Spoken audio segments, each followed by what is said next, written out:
It was a sunny Saturday morning in the quiet neighborhood of Cedar Ridge. The birds chirped in the trees, and the air was warm, a perfect day for playing outside. 7-year-old Marcus was full of energy as usual. He loved running through the yard, racing around with his friends, and pretending to be a superhero. His laughter echoed through the street, a sound that brought joy to everyone who heard it. Marcus was a special boy. His big smile and kind heart made him loved by everyone in the neighborhood. Whether it was helping his neighbors carry groceries or playing with the younger kids, Marcus was always there with a cheerful word or a playful giggle. That Saturday, just like every other, Marcus had run outside after breakfast to enjoy the day. His mother, Mary, watched him from the kitchen window as she cleaned up after the meal. "Make sure you come inside before it gets dark, Marcus," she called out. Marcus waved, his small hands waving wildly as he ran through the front yard. It was around 5 in the afternoon when Mary called out to him again. "Dinner's ready, Marcus. Come inside now." But this time there was no response. She frowned and looked out the window, expecting to see him playing near the garden or with his friends. But Marcus wasn't anywhere in sight. "Marcus," she called, her voice rising with concern. Still, no answer. Her heart started to race, and she stepped outside onto the porch, calling his name louder this time. "Marcus." She walked down the front steps, her eyes scanning the yard and the street. Nothing. The world seemed to stop for a moment. Panic gripped her as she ran to the backyard, checking around the swing set and under the trees. No sign of him. Her heart pounded in her chest as she returned to the front of the house. She called the neighbors, hoping someone had seen him. But as she talked to them, she could feel the knot in her stomach tighten. He wasn't playing at their houses. He wasn't at the park. No one had seen Marcus since the morning. By the time her husband, David, came home from work, the whole neighborhood had begun searching. Everyone knew Marcus. He was the boy who always had a smile on his face, the boy who played with everyone. How could he just disappear? David rushed to the scene, his face pale as he heard the news. He called the police immediately. The officers arrived within minutes, setting up a search in the area. They asked all the right questions, but they weren't getting the answers they needed. The neighbors had no new information. The search parties combed every inch of the neighborhood, but Marcus was nowhere to be found.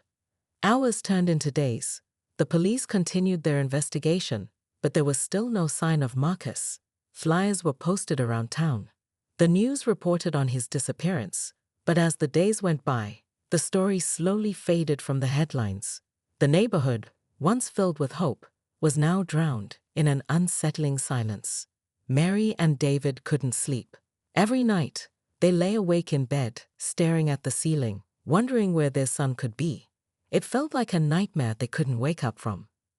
The police promised they would keep searching, but after a few weeks, the search efforts began to slow.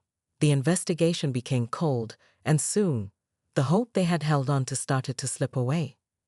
Days turned into weeks, then months. No new leads, no new sightings. It was like Marcus had vanished into thin air. The once lively home that had echoed with laughter now felt empty. The pain of not knowing was unbearable. Mary found herself clinging to his old toys, unable to let go of the memories. Then, one morning, something strange happened. David was out back in the yard, walking aimlessly as he always did, hoping for some sign, some answer to his unspoken questions. As he walked past the neighbor's dog kennel, something caught his eye. It was Marcus's favorite toy, a small action figure, the one he used to carry everywhere. David's heart skipped a beat. Why would his son's toy be near the neighbor's dog kennel? It didn't make sense. He picked it up, his mind racing. He knew Marcus had always played with that toy, but he never left it out of sight. Why would it be here? Why now, after all this time? David rushed to the front of the house and called Mary. "Mary, you have to see this," he said, his voice trembling.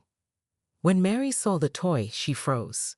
The sadness in her eyes deepened. She felt a flicker of hope, mixed with a sinking feeling. Could this be a clue? Could Marcus have left it behind? Had he been near the neighbor's house before he disappeared? And if so, what did that mean? The mystery only grew. The police were notified once more, and a search around the dog kennel began. But the only thing they found were more questions. The toy, once a simple piece of Marcus's childhood, had now become the key to unlocking a mystery they never could have imagined.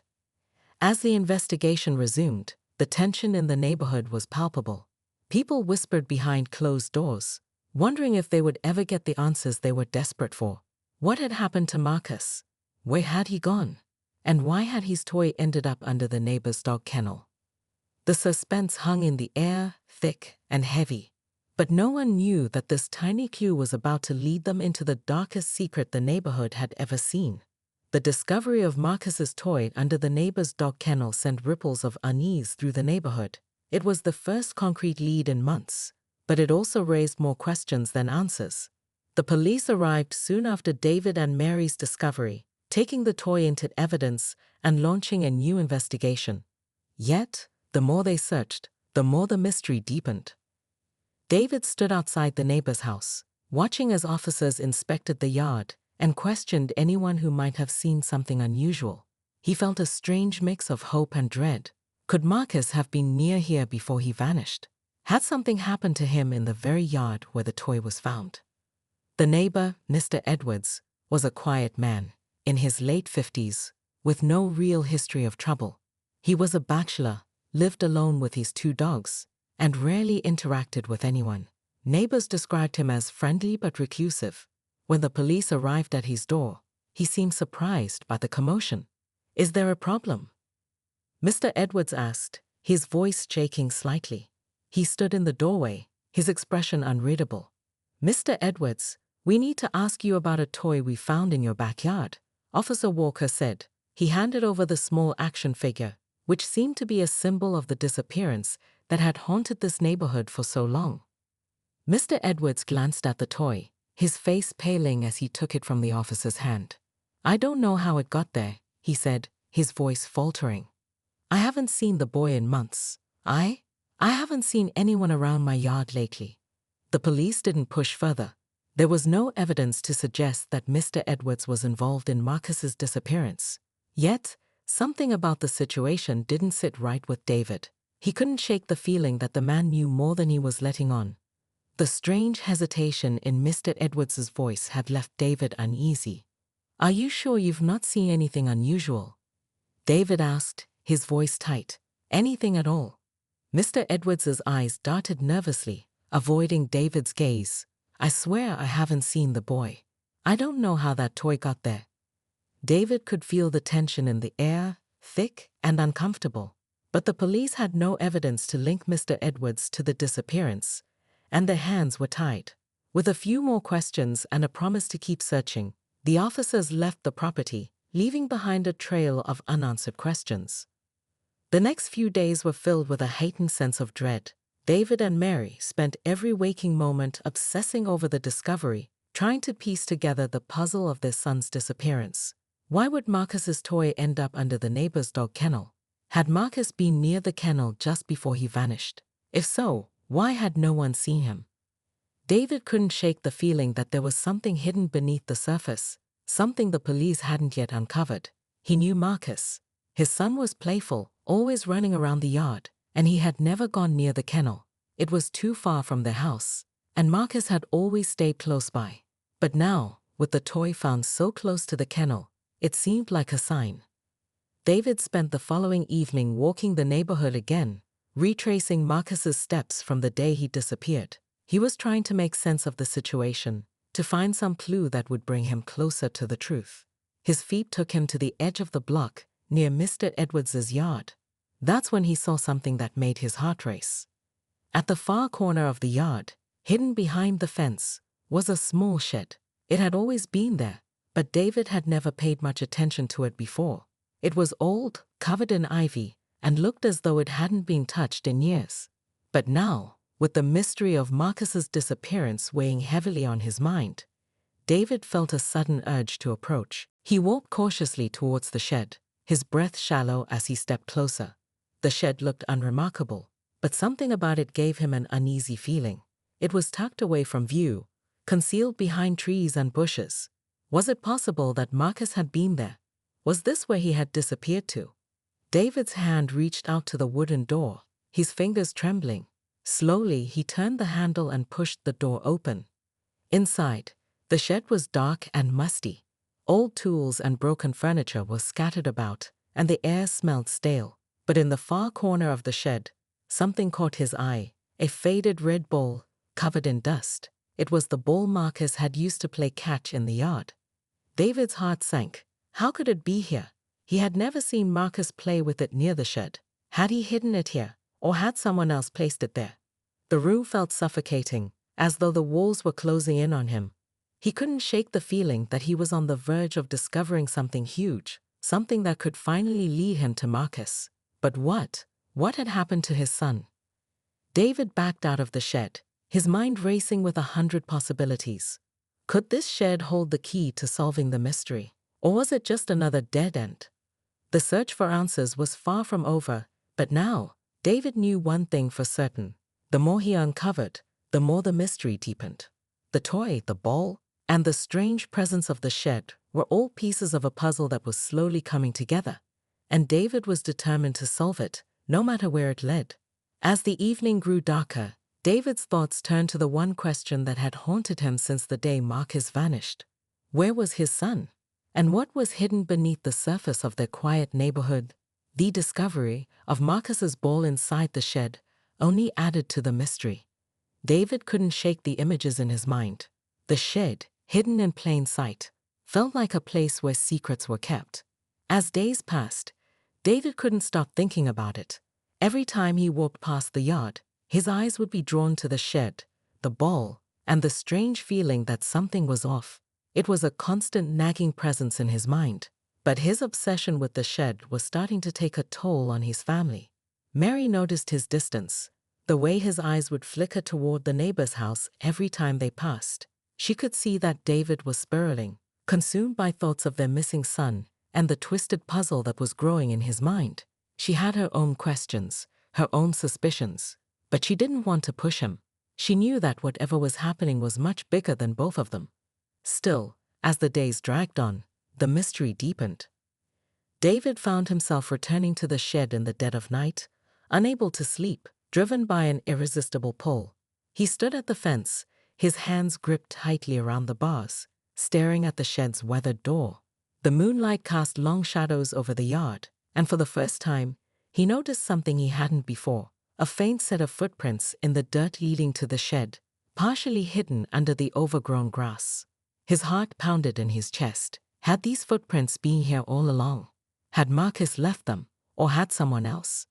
David bent down, inspecting the tracks carefully. They were too small to be an adult's, but they didn't seem like a child's either. They were uneven, as if someone had tried to cover their tracks, but failed. A shiver ran down David's spine. He felt like he was on the edge of something huge, something dangerous, but the pieces didn't fit yet. The ball, the toy under the dog kennel, the footprints, it was all starting to form an unsettling pattern. But he still couldn't connect the dots. The next morning, David decided to take matters into his own hands. He couldn't wait for the police any longer. They were making slow progress, and he was beginning to lose faith in their ability to solve the case. He knew that if he was ever going to find Marcus, he would need to be the one to uncover the truth. David returned to the shed again, this time during the daylight hours, armed with a crowbar he'd found in his garage. He was determined to get inside. He felt an uneasy sense of urgency, as though time was running out. He pried the door open, the rusted hinges creaking in protest. The shed smelled of mildew and decay, and dust filled the air as the door swung wide. David stepped inside, his eyes scanning the cluttered interior. Nothing had changed since the last time he'd been here, but now he felt more alert, more attuned to the details around him. He took a deep breath and began to sift through the old furniture and tools. His hands trembled as he pushed aside boxes, examining every corner of the small room. For a moment, he almost gave up. Maybe there was nothing here after all. Maybe it was just a broken shed filled with forgotten things. But then, behind a stack of old crates, he noticed something unusual. A small, faded picture frame was half buried in the dust. His fingers brushed the frame, and he pulled it out cautiously. It was a family photo, David's family, to be exact. It was an old picture, one that had been taken years ago at a barbecue, but there was something off about it. In the background of the photo, barely visible, was a figure standing near the shed. David's blood ran cold. He hadn't seen this photo in years. It was one of the many pictures that had been taken at the housewarming party when they first moved in. He stared at the image, trying to place the figure. The person in the background seemed familiar, but he couldn't quite remember who it was. David's thoughts raced. What was the connection between this photo and Marcus's disappearance? Why was it hidden away in the shed? Had someone been watching them all along? Before he could answer his own questions, David heard footsteps behind him. He spun around, heart racing. It was Mr. Edwards, standing at the entrance of the shed, his expression unreadable. "You should leave that alone," Mr. Edwards said, his voice calm but firm. "Some things are better left forgotten." David's stomach twisted. There was no hiding the truth now. Mr. Edwards knew more than he was letting on. "Why did you hide this?" David demanded, holding up the photo. "What do you know about Marcus?" Mr. Edwards's face tightened, and for the first time, David saw a flicker of emotion in his eyes. Guilt. The man's silence was more telling than any words. "I didn't mean for this to happen," Mr. Edwards murmured, his voice barely a whisper. "But there's more to this story than you realize, and if you're not careful, you'll uncover something you wish you hadn't." David felt the weight of those words settle over him like a heavy cloak. His hands clenched around the photo, his mind racing. What was Mr. Edwards hiding? And why had he chosen to reveal this now, after all this time? David knew one thing for sure. The mystery of Marcus's disappearance was far deeper than he had ever imagined, and the closer he got to the truth, the more dangerous it became. As he stared at Mr. Edwards, the quiet neighbor who had never shown any signs of involvement, David felt a chill run down his spine. The answers were within reach, but were they answers he was ready to hear? The dark secret of the neighborhood was beginning to unravel. David couldn't shake the feeling that he was stepping into something far bigger than he had ever anticipated. Mr. Edwards had always seemed so harmless, so quiet. But now, standing in front of him, David realized that appearances could be deceiving. The old man's guarded expression, his cryptic warning, it was all too much. Something wasn't right, and the more David thought about it, the more the pieces started to fit together in ways he didn't want to believe. "Why are you hiding this photo?" David demanded again, his voice sharper now, the pressure building. "What's going on, Mr. Edwards? What happened to Marcus?" Mr. Edwards's face twitched. He looked down at the ground for a moment, as if contemplating whether or not to speak. The silence stretched between them like a heavy fog, thick and suffocating. Finally, with a sigh that seemed to carry years of regret, he spoke. "You don't know what you're asking," Mr. Edwards said softly. "There's more at play here than you realize. I wasn't supposed to be involved. But now you've come too close." David's heart raced. This was it. He could feel it. He was on the brink of uncovering the truth. But the dread in Mr. Edwards's voice made him hesitate. What could this old man possibly be hiding? David's eyes were locked on the neighbor, waiting for him to say more. But Mr. Edwards seemed to shrink under the pressure. His gaze flickered to the door of the shed, then back at David, as if he was weighing his next words carefully. Finally, with a heavy sigh, Mr. Edwards spoke again, his voice barely above a whisper. "The boy, Marcus, he wasn't just playing outside that day. He saw something he wasn't supposed to see." David's brow furrowed, confusion mixing with rising anger. "What are you talking about? What did he see?" Mr. Edwards glanced around nervously before lowering his voice even more. "There are things that happen in this neighborhood that no one knows about. Things that should stay buried." David felt a chill creep up his spine as his mind raced. He had suspected that something wasn't right, but he never imagined it would be this dark. The hair on the back of his neck stood up. What had Marcus witnessed that was so dangerous? And why hadn't anyone said anything? Mr. Edwards took a step back, his eyes scanning the yard, making sure no one was watching. "I can't tell you everything," he said, voice shaking. "But Marcus wasn't supposed to see what he did. That's why he disappeared. They didn't want him to talk." David's mind spun. Who are they? Who did this to Marcus? Mr. Edwards hesitated, a deep breath escaping his lips. You need to understand, David. There are powerful people behind all of this. They've been in this neighborhood for years, and they won't let anyone get in their way. You're getting too close to the truth, and that's dangerous. David shook his head, unwilling to accept the reality Mr. Edwards was trying to impose on him. No, I won't stop. I need to find my son, and I will, no matter what it takes. Mr. Edwards's eyes widened, his face pale. You don't understand. If you keep going, you'll put your own life in danger. There's a reason Marcus was taken, and now you're next. I didn't want any of this. I never wanted you involved. But now it's too late. David's heart was pounding in his chest, his hands shaking with fury. Who took him, Mr. Edwards? Who did this? For a moment, it seemed like Mr. Edwards was about to reveal the full truth. His lips parted, his eyes locked onto David's with a look of terror. But then, just as quickly, he stopped himself, his face hardening into a mask of fear. You won't believe me, he muttered, shaking his head. You'll never believe what's really going on here. David could feel his patience thinning. Tell me now. But before Mr. Edwards could respond, a voice called out from behind them. David, what are you doing here? It was Mary. Her worried face appeared in the doorway of the shed, her eyes darting between the two men. David turned quickly, his mind still racing with what he had just heard, but Mary's presence grounded him. He had to protect her, protect their family, no matter what. David took a deep breath, trying to steady his racing heart. He knew he had to be careful now. Whatever he uncovered, whatever he learned, he couldn't let it put Mary in danger, not when they were so close to finding Marcus. Mary, you shouldn't be here, David said, his voice strained. He quickly stepped toward her, wrapping his arm around her shoulder. We need to get home. Now. Mary looked at him, confused but concerned. David, what's going on? What did Mr. Edwards tell you? David's eyes flickered back to Mr. Edwards, who was now standing silently in the corner of the shed, his expression unreadable.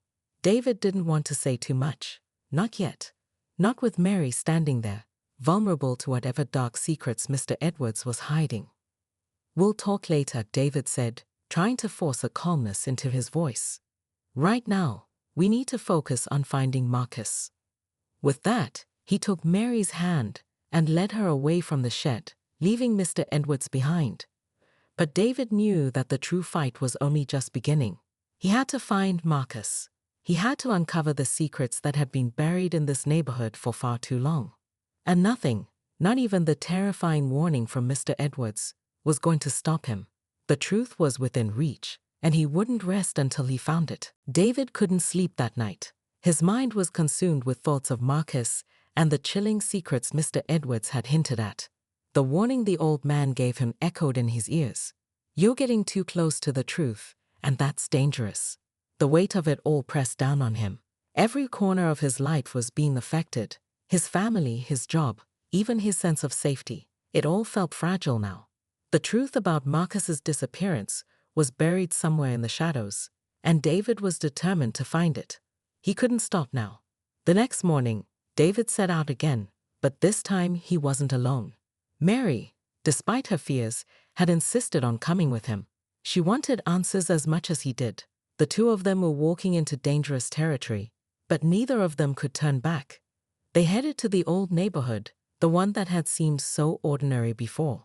Now, every crack in the pavement, every creaking door, felt like it held a secret. David could feel eyes watching him from the windows of nearby homes, and it made his skin crawl. But he pushed those feelings aside. He had a goal now, and nothing was going to stop him. They stopped in front of the house where Marcus had last been seen playing. The memory of that day, when his son had disappeared without a trace, flooded back to him. He could almost see Marcus laughing and running in the yard. It felt like a lifetime ago.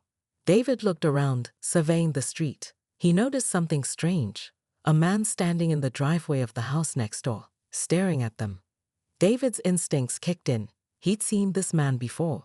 It was the same person who had been standing on the porch the day Marcus vanished. His mind raced, piecing things together. The man looked away as soon as their eyes met, a clear sign that he wasn't comfortable with their presence. David wasn't sure what this man's connection was to Marcus's disappearance, but he couldn't ignore the gut feeling that told him he needed to find out. "Mary, stay close," David whispered, his voice low. He didn't want to alarm her, but he could sense that they were close to something big, something that might answer all the questions they had been asking for so long. They approached the house cautiously, trying not to draw attention. The man in the driveway had gone inside, but David was sure he wasn't done with them yet. There was something off about the whole situation, and David couldn't shake the feeling that they were being watched. The air felt thick, like something was about to break. David knocked on the door. The seconds dragged by, each one heavier than the last. He knew that whoever answered that door could hold the key to everything. The man who lived here had seen something he had to have. The door creaked open, revealing a middle-aged woman, her face pale and drawn. She looked at David and Mary with suspicion, but there was a flicker of recognition in her eyes. "What do you want?" she asked, her voice shaky. "We're looking for answers about a missing boy," David said calmly. "Marcus Edwards. He disappeared 2 years ago. You might know something about it." The woman's face paled further, and she stepped back, as if she wanted to slam the door shut. But David's hand shot out, blocking it before she could. Mary stood close behind him, her heart racing with fear, but David knew they couldn't back down now. "You know something," David said softly, but firmly. "Please, just tell us what you know." The woman hesitated. Her eyes darted nervously toward the driveway, and then she lowered her voice to a whisper. "I don't know anything about the boy disappearing, but I know what happened after," she said, her words quick, barely above a murmur. "I saw the man who took him." David's pulse quickened. Who was he? What happened? The woman swallowed hard, her hands trembling. "I didn't see much, but I know it wasn't right. He was wearing a black suit and a mask. He came around here a few days after Marcus vanished. He asked about the boy, said he had unfinished business with him. After that, he disappeared into the woods behind the house." David's mind was reeling. A man in a black suit? A mask? Who was this person? And why had he been so interested in Marcus? "Did you see where he went? Where he took Marcus?" David pressed. The woman shook her head. "I don't know, but I've heard strange things coming from the woods. People talk about noises, lights at night, but no one dares go near." David's heart was racing now. This was it. This was the lead he had been looking for. There was something out there, something connected to Marcus's disappearance, and he had to find it. "Thank you," David said, his voice low, but filled with determination. "You've given us something to go on. We're not stopping until we find the truth." As he turned to leave, the woman reached out, her voice trembling. "Be careful. If they find out you're looking for him, they'll come for you too." David didn't look back. He could feel the weight of her warning in his bones, but he was beyond fear. He had come this far, and he wasn't going to stop until he found Marcus and uncovered the terrifying secret buried deep within the woods. David and Mary stood at the edge of the woods, their eyes scanning the darkening trees. The sun had dipped below the horizon, leaving only the faint glow of twilight. The air was thick with tension, and the rustling of leaves seemed unnaturally loud in the stillness. David's heart pounded in his chest as he stepped forward, Mary right behind him. Every instinct told him they were getting closer to something dangerous. The strange man in the black suit, the woman's cryptic warning, and the whispers of strange happenings in these woods had all led to this moment. "This is it, Mary," David said, his voice a mix of determination and fear. "We're about to find out everything." Mary nodded, her hand gripping David's tightly. She hadn't said much since their conversation with the woman at the house, but she shared his urgency. They had to know the truth, no matter the cost. As they ventured deeper into the woods, the darkness seemed to close in around them. The path was rough, overgrown with vines and branches, making each step feel like it was leading them further away from safety. But David couldn't stop now. He couldn't let fear turn him back, not when they were so close. Suddenly, a sound broke the silence, low, distant, like a hum. It sent chills down David's spine. "Did you hear that?" Mary whispered, her voice barely audible. David nodded, his eyes narrowing as he scanned the shadows ahead. "Stay close." The humming grew louder, vibrating in the air like a strange, otherworldly sound. It was coming from ahead, somewhere in the dense thicket. David could feel the hairs on the back of his neck stand up. This was no ordinary noise. It was almost unnatural. Then, through the trees, they saw it. A clearing. In the center stood a large old building, abandoned, with walls covered in ivy. But the most disturbing part was the faint light shining from inside, flickering like a candle in the dark. David's breath caught in his throat. This was it, the place where Marcus had been taken. As they approached cautiously, a figure stepped out from the shadows. David's heart skipped a beat. It was the man in the black suit, just like the woman had described. His face was obscured by a mask, but there was no mistaking the sinister presence he exuded. He was waiting for them. "You should not have come," the man said, his voice low and cold. "Now you've forced my hand." David's pulse raced. "Where is my son?" he demanded, his voice shaking with anger and desperation. "What have you done to Marcus?" The man didn't answer immediately. Instead, he stepped closer, his movements deliberate and slow. David felt a chill run through him. This wasn't just a man. It was something else. Something dangerous. "You don't understand," the man finally said, his voice almost a whisper. "This is bigger than you. Bigger than Marcus. You're too late to stop what's already been set in motion." David's mind spun. What did he mean by that? What could be bigger than Marcus's disappearance? What had they gotten themselves into? Before David could respond, the man raised his hand, and the humming sound grew louder, almost deafening. The ground beneath their feet seemed to tremble. "What is this?" Mary gasped, her eyes wide with fear. The man didn't answer. Instead, he turned and gestured for them to follow. Without waiting for them to move, he walked toward the building, the light inside growing brighter. David glanced at Mary, then nodded. They had no choice.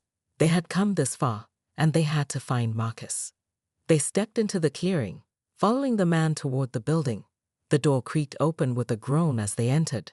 Inside, the space was eerily quiet, save for the faint sound of machinery humming in the background. The walls were lined with strange equipment, glowing softly in the dim light. But the most shocking sight was at the center of the room. Marcus was standing there, his back to them. He looked different, pale, his clothes tattered, but alive. David's heart leaped in his chest. "Marcus," he called, rushing toward his son. But before he could reach him, the man in the black suits stalked him with a sharp motion. "You're too late," the man said, his voice dripping with menace. "What's done is done." David froze, his eyes locking onto Marcus. The boy turned slowly, and David's heart sank. There was something wrong. His eyes, empty, distant, didn't hold the same warmth they once did. "What have you done to him?" David demanded, his voice trembling with rage. The man smiled behind his mask. "I didn't do anything to him. What you see now is the result of your own doing. You brought him here." The man raised his hand again, and the humming intensified. David felt a sharp pain in his chest, as if something deep inside him was being torn apart. He collapsed to his knees, clutching his heart. "Why?" David gasped, struggling to breathe. "What do you want from us?" The man's expression remained unreadable. "What I want is for you to understand. The truth you've been seeking was never meant to be found." With those final words, everything around them went black. David woke up hours later, lying on the cold ground in the clearing. The man in the black suit, Marcus, the building, they were all gone. The light had vanished. The humming had stopped. But the question lingered in his mind. Had it all been real, or had it been some twisted nightmare? David rose to his feet, his heart heavy with unanswered questions. One thing was certain. The truth was far more complicated and dangerous than he could have ever imagined. And whatever secret lay hidden in those woods, he knew he had to keep searching.